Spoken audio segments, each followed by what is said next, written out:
This is Daily Blast Live. We're talking about what you're talking about. Get real. You all ready for this? Dun, dun, dun, dun, dun. No. Y'all, just This stop. is a sham. Welcome to Daily Blast Live. It's Monday, September 13th. I was enamored with the new opening. I'm Jeff here with Erica and Tori. We're celebrating a big anniversary here. We're starting our 5th year today. We've been bringing you all the best celebrity stories for the past 4 years. So if you're new to us, welcome to the party. Wow, that was a cool little opening right there, huh? Very exciting. What did I say? Get real? Yeah. That was the first time I saw that. Very, real. very on point. It's that or beat it. You're good. We came a long way, guys. We came a long way. Us three actually auditioned after, they knock a couple people off. Us three went in the room together. Yeah. Yeah, and if you didn't know, I just watched a TED Talk about. No, I didn't know. It's about warrior stance before going into an interview, and you're supposed to be as big as possible before a big moment. So I told these two people who I didn't know, let's all make this pose. We all three did it. We got a picture, and then we all made it. We all made it. What's really funny about that is that's the first time I had ever, any of us had ever met, and I'm still looking at Tori the same way, like, wait, what? That's how What do most you want people me to do. do? That's how most people look at me. Wait, what? No, I appreciate you getting me out of my comfort zone. I got a quick story about the auditions real fast. Were you guys in the room with me? Because we had to go sit at the table and kind of rehearse what we're doing right now for the show. And they just tapped me on the shoulder and like, breaking news. And I was like, oh, breaking news. And I was like, Amal and George Clooney are married. And everyone's like, Amal? I'm like, George Clooney? Why would you get married? I was like, see you guys later. I thought I was out. I'm like, I'm done. They were like, it's Amal Clooney. And they're like, Jeff, you got the job. I'm like, wow. Wow. 5 years later, here we are. Still and congratulations to Amal and George. All right. Over the weekend, some big news for Britney Spears, guys. The 39-year-old is engaged to her boyfriend, Sam Asghari, who is 27. She posted this to her Instagram yesterday, showing off, of course, the new bling and her fiance. Britney commented, I can't bleeping believe it. The ring is reportedly a 4-carat round, brilliant stone in a platinum cathedral setting, of course, with the word lioness engraved on the inside, and it's reportedly worth $70,000. Some people like Octavia Spencer commented on the post telling Britney, get him to sign a prenup. Listen, I got to tell you, that was my first instinct. And Britney's fiance responded to those comments, saying, of course, we're getting an ironclad prenup to protect my Jeep and shoe collection in case she dumps me one day. I like how he responded without coming after Octavia, kind of just taking it all in stride, because, like I said, that's exactly what I thought. I think everyone was thinking the same thing. Were you? Well, anytime you have a disparity in income or, what your assets are, that for some reason, people want to go there because we hear when it goes really badly. We don't hear when it goes well and there's like a partnership involved. I think it's just smart in any business, and marriage is a business, to put all of your your expectations, everything in front of it so that it's less of an emotional thing should something happen. But I think he handled it really well. And sometimes when people comment things like that, they're doing it from a space of, I've been here, I've experienced this, I don't want this for you, let me just throw this out here. I just think it's interesting that Britney doesn't have a ton of males that she really looks up to or loves in her life. A lot of them have sort of let her down. We know about that Sam, her manager, who they had a restraining order against, her dad. So it really makes me feel really good that she's a strong male person in her life that's got her back for 4 years. He's a personal trainer, got her into fitness, got her mentally started back into doing all that dancing. He's always got her back, protects the Free Britney movement. I say mazel. I say I've danced to Britney Spears on my dance floor at my wedding. Let her dance at her wedding. She wasn't even allowed to get in his car. This to me is a big step of freedom. All right, so we're not going to say anything about like the age difference or if this is good for her mentally right now or where her finances are at. I would if this was a new relationship, Jeff. There's a lot going on. Agreed, but after 4 years of going through some of the toughest things she's gone through with her father and the conservatorship, that man has been beside her side and not done anything to make her look bad. Side? I made one mistake. I made one mistake. That is never going to get. We could be on the show 25 years and the same joke from Saturday Night Live. That's always. What's this? How does it go? That's someone says, "Oh, glad to meet you." Oh, I mean, nice to meet you. And for the rest of it, it's like, "Okay, glad to meet you." That's my favorite part is when we mess up, and it happens a lot. All right, the MTV Video Music Awards were back in full force last night. Madonna opened the VMAs by congratulating MTV for 40 years on the air. She added, at that time, people said that she and the show, the music channel, would never last. But Look at that. They're both still here 40 years later. Then Madonna made an epic exit, of course, by showing off. We had to bar it by showing off her behind. We had to bar a buttocks. Okay, another blast from the past. Cyndi Lauper, who won her first Moon Person, in her words, in 1984, gave an empowering speech about women's rights. Let's watch. Girls still want to have fun. But we also want to have funds, equal pay, control over our bodies, you know, fundamental rights. And just to show how far MTV has come, this is what the first show looked like. Today, of course, we get our videos online along with streaming services. But speaking of coming a long way, I guess if you go back to anyone's first program, I know ours is only 5 years, that's 40 years, you're always going to have like funny comments to make. Yeah, you know, I love, first of all, both Madonna and Cyndi Lauper looked amazing. But I think that it's such a testament to what happens when you're fully showing up and being brave. Because, yeah, no one thought that Madonna and maybe even Cyndi Lauper would be around or be in this presence the way that they are. And they were really breaking a lot of boundaries, and people were calling them all sorts of names. And it was concentrated on just them. It wasn't like this whole social media thing where everybody's a target. So to see them come back 40 years later and be like, look, it's not that scary. Like, it is scary. It's got to be petrifying, but you'll make it. You'll make it. She sure did. Absolutely. And before the show even started, there was a big scuffle outside on the red carpet. Did you guys see this? Conor McGregor was filmed throwing a drink in Machine Gun Kelly's direction after they got into a bit of a scuffle. So according to People magazine, it all started when Conor was pushed aside by Kelly. It apparently rubbed Conor the wrong way and punches were thrown. Here's how Kelly reacted when asked about it. Someone just told me you had a little scuffle with Conor McGregor on the carpet. What happened? We're not allowed to. Okay, thank you. All right, and Conor then gave his take on the fight to E.T. Let's have a look. Just rumours. Nothing happened with me. I only fight real fighters, people that actually fight, you know what I mean? I certainly don't fight little vanilla white rappers. You know, I don't even know the guy. I don't know anything about him. All right, what do you think? Do you think this is real, or do you think it's kind of staged? I think it's staged. I think so too. I think it's great. I think it's not great because there was violence, and of course I don't condone violence. I think it was a moment, but I think it's all staged. I also didn't like how close his hand got to Megan. Well, or anyone. Yeah. I mean, he is a professional fighter. It just seems weird that he can so quickly, and that's the thing. I don't know if it was staged because he's had so many incidents outside of the, what is it, the octagon? There you go. There you go.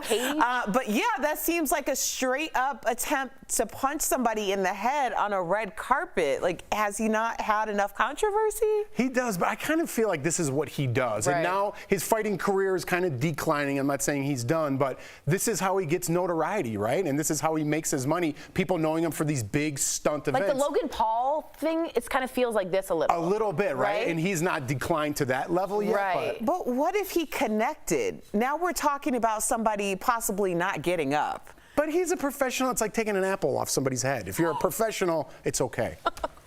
That was a bad example. I would never let you do that. Actually, season 6. Let's try it out. Sounds good. Coming up on DBL, a hilarious interview with actor Justin Long and his brother Christian. They're talking about the movie they created together, plus their most embarrassing moments from childhood. And we're revisiting the VMAs to talk about men's fashion. What do you think about the skirts that dominated the red carpet? Closed captioning provided by All right, let's talk fashion a little bit behind the scenes here. First off, Doja Cat was the host, and she did an amazing job at changing outfits. At one point, had a chair on her head as part of the outfit. And I so wanted to understand that. I don't, but I wanted to. It was very avant-garde, very like off the runway, sort of a little Alice in Wonderland. It was cool, it was really neat. Madonna's bum looked real good. Why can't we show a butt? Why can't we show that? That was interesting because that was a big Think about movement. the children. Think about the children. But they didn't bar it on MTV, and that's who's watching, the children. By the way, did you watch yesterday? Yes, I did. Did you feel 100 years old? I didn't know anybody. To be honest, I didn't know Doja Cat was even. I didn't know who that was. That's something. Well, I know I made the joke earlier, but that's something Tori would name her cat. To try to be like, I'm still hip. I'm still cool. Well, I would laugh at you about that, but a few years ago, Al and I went to this conference in Miami, and so now Al and I and my husband went to meet up with one of his friends who was at this Doja Cat so now we're concert in Miami, and I had no idea. That makes me feel better. Who this person was. That makes me feel better. And so finally, I turned to one of Al's friends and I go, "Is this the Cash Me Outside girl?" He's like, "No." We sound like okay, I'm boomer. like, I have no idea. Okay, boomer. And on top of it, we were coming from a conference, so like Al and my husband were in suits, and I was like, kind of in a suit too, so everyone's like dressed in like club wear and they're like in their early 20s. We're at a nightclub. Gotcha. And No, Al I know just who kept that saying, is. we look like said we Russell own the Wilson. place. And so we're like, yeah, So uncomfortable. we own this place. Yeah. We own it. So it was really interesting. I And gotcha. Justin Bieber was there for the first time in a long time. Machine Gun Kelly. And Busta Rhymes killed it with his performance. I thought he was. Did you understand one word? I didn't understand, but that's what I love. I so knew all these fast. songs, but I didn't So understand good. one.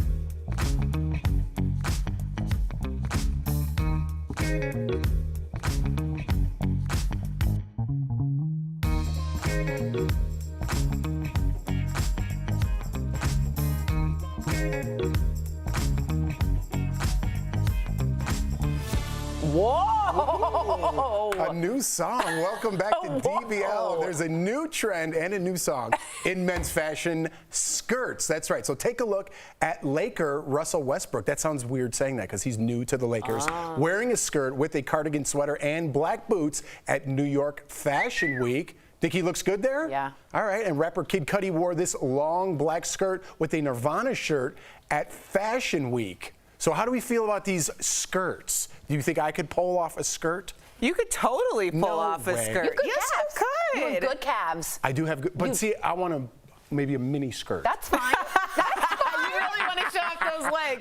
That's Show fine. off those legs. My calves are my best attribute. Is that Yeah. right? I'll tell you this. I interviewed Mark Byron. If you don't know him, he's got a gazillion followers on Instagram. He wears skirts and high heels and stilettos. Oh. And on the top, he wears menswear. And he is an engineer, so he sees it in certain lines. But here's what he said.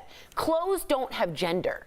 There's no reason to gender clothes. And I love that freedom because now he's getting all these cool things. You explore a different arena and you sort of mesh things in between. I love it. I think it's really progressive. Well, first of all, Jeff, just a little tip. If you are going to go with the skirt, then make sure that you wear a low top because right now I don't feel like a high top would be appropriate. Okay. However, I have to say, I know people get all up in arms about this, but I also feel like a lot of the people who get up in arms about it are also the people who shame people for not wearing what they feel to be appropriate based on their gender. So I'm glad that we have high profile people who are just doing what they want to do. And like athletes, does that make it? It's important to me to see an athlete. You think of macho in the skirt is like we've really crossed into that fashion gender fluidity, which I think is awesome. What's kind of weird because when you say macho, you think of Scotland and they wear skirts, right? Interesting, yeah. Right, and that's macho. But then if a man wears a skirt in the United States, it's not so macho. But now athletes are. I just worry about the practicality of it. I'm a practical guy. You mean what goes underneath? Like, do you wear boxers? That too. Because well, I'll tell you, Jeff. Functionally, it is easier. But how about like? Okay, now let's go back to the Scotland reference. Okay. They don't wear anything under the skirts. Correct. What do we do in the States? Well, if you don't want lines, you want to wear something like a seamless thong, if people want to know, or seamless underwear might help. Or you They don't have to wear a thong or with that type of skirt. Or commando, exactly. Okay, so maybe a thong for me in the morning I think they're tomorrow? probably just wearing boxer briefs, to be quite honest. I don't know how I feel about that. We're gonna have to discuss more. Oh, before boy. I pop one on. Okay. Coming up on DBL, the dynamic brother duo Justin and Christian Long. They tell us all about their new movie next in Chatting with the Stars.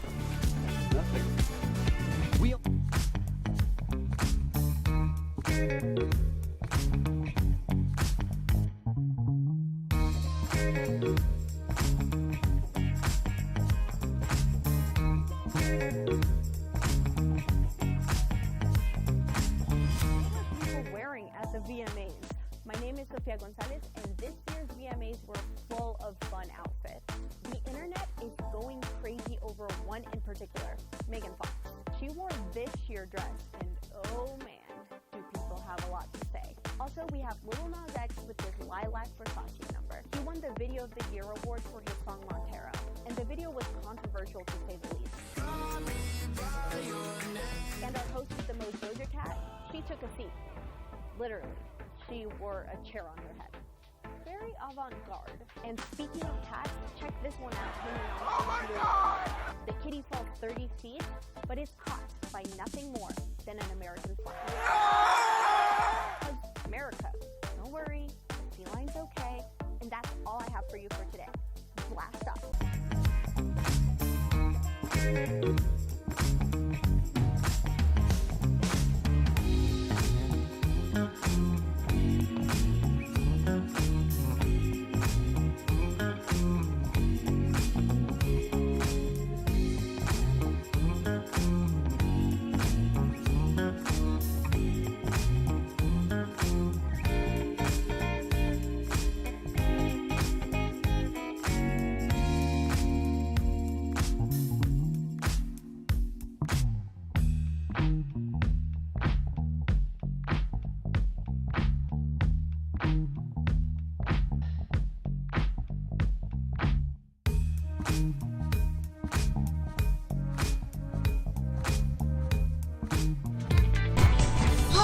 There you are. Before you say anything, hear me out. I need your help. But not because you're a man, okay? Okay. Because you're a nerd. Oh. Hurtful. Welcome back to DBL. That was a clip from Lady of the Manor, a new movie by Justin and Christian Long. We caught up with them earlier to talk about it, but we just couldn't help ourselves asking the brothers those hard-hitting personal questions. That's today's Chatting with the Stars. So for you both, what's one embarrassing childhood story about the other that you can share? Oh, easy. I don't think you. Justin do it. pooped his pants when he was in grade school, and then was too afraid to tell the teacher about it, so had to live with it for a couple hours on his clothes. It was a hot. That's the day it happened. That's the day. Yeah, it was a hot day in September too, in Connecticut, and the teacher had to.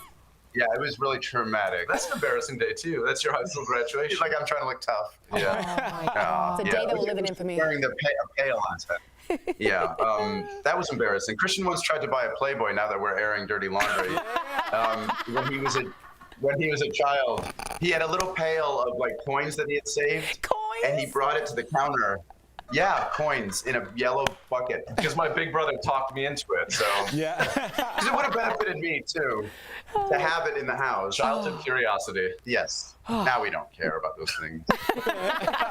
Coins.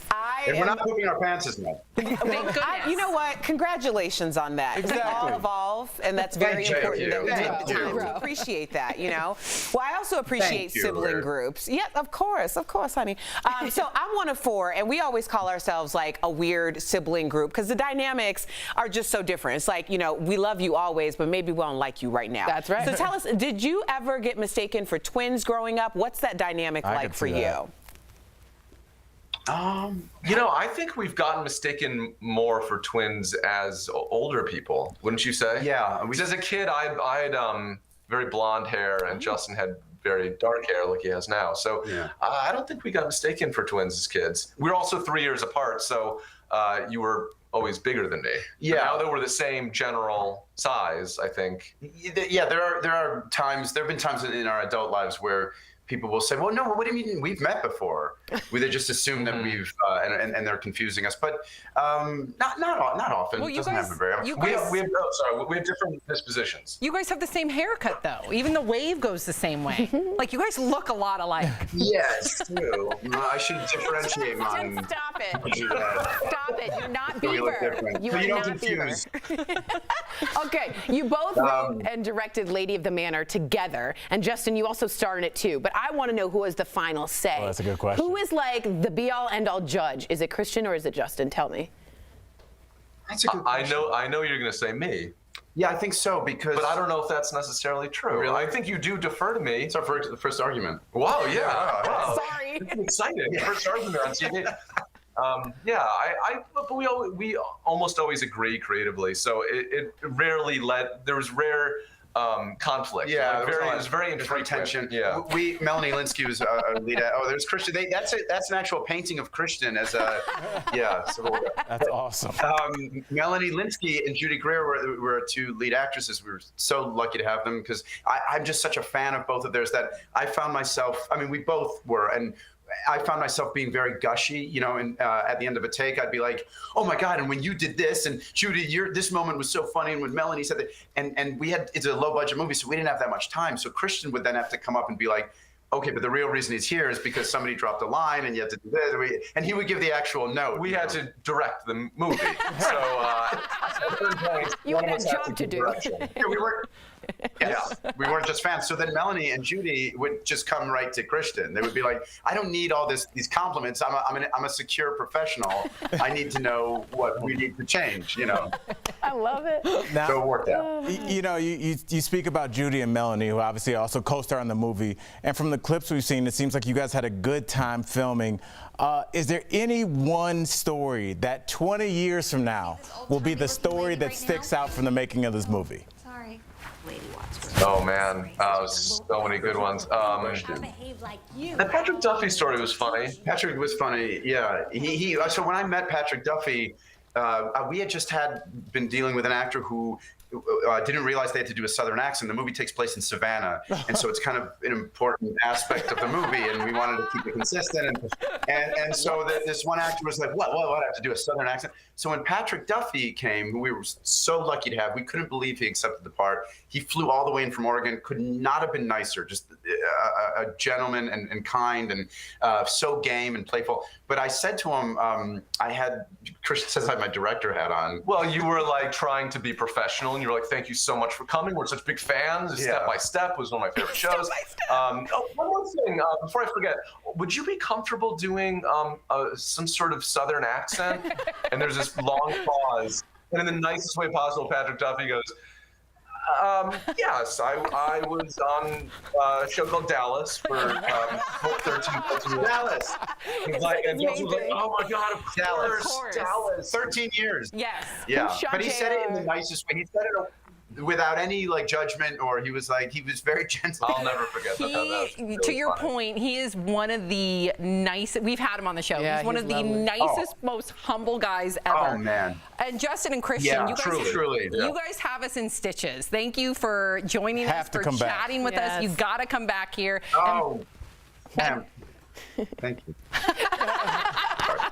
Sorry, the delay. Delays are awesome. The delay is weird. For all of you watching at home, do not forget to watch Lady of the Manor, coming to theaters and streaming on September 17th. Yes. Thank you guys. Dude, you guys were awesome. Thank you guys. Thanks for having us. That was really fun. It was Bye, fun. guys. Thanks, guys. We'll be right back. Promotional consideration is brought to you by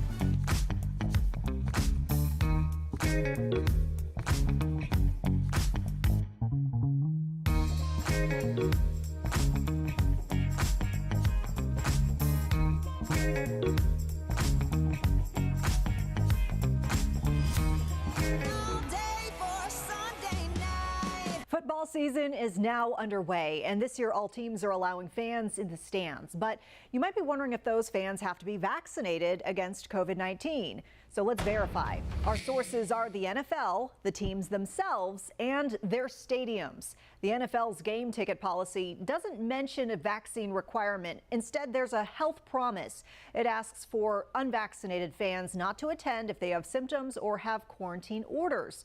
The NFL says fully vaccinated people having COVID symptoms within 48 hours of game time should consult a healthcare provider and get tested for the virus before attending.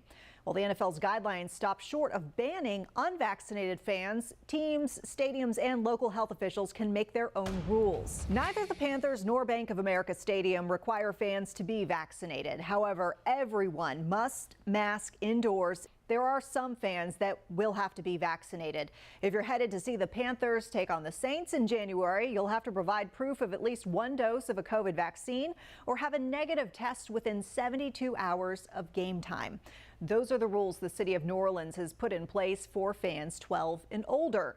The Seattle Seahawks say all fans 12 and older must show proof of COVID-19 vaccination or a negative test within 72 hours of attending a game at Lumen Field in Seattle. The Las Vegas Raiders also require proof of vaccination for home games. Those fans won't have to mask. If fans are not vaccinated, they can actually get their shot on site.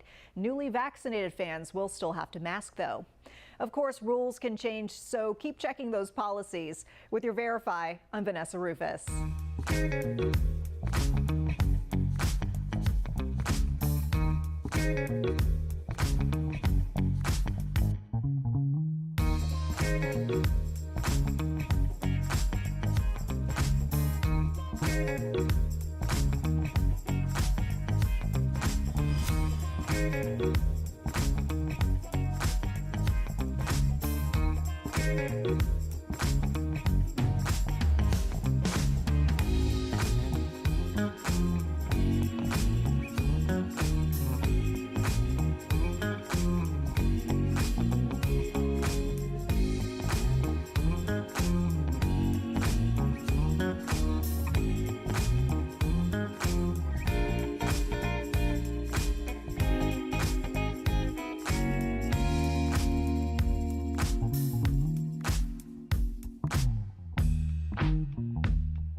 Welcome back to DBL. I'm still thrown off. It's going to take me the rest of the week to get the music going. All right, Lizzo surprised her mom, Sherry, with a whole new wardrobe for her birthday and captured it all on Instagram, of course. Take a look.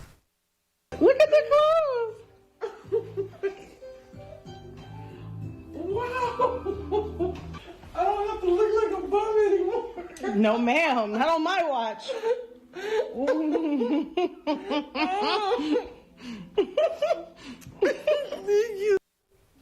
Okay, wardrobe should have been in quotes there because I was like, what? A wardrobe?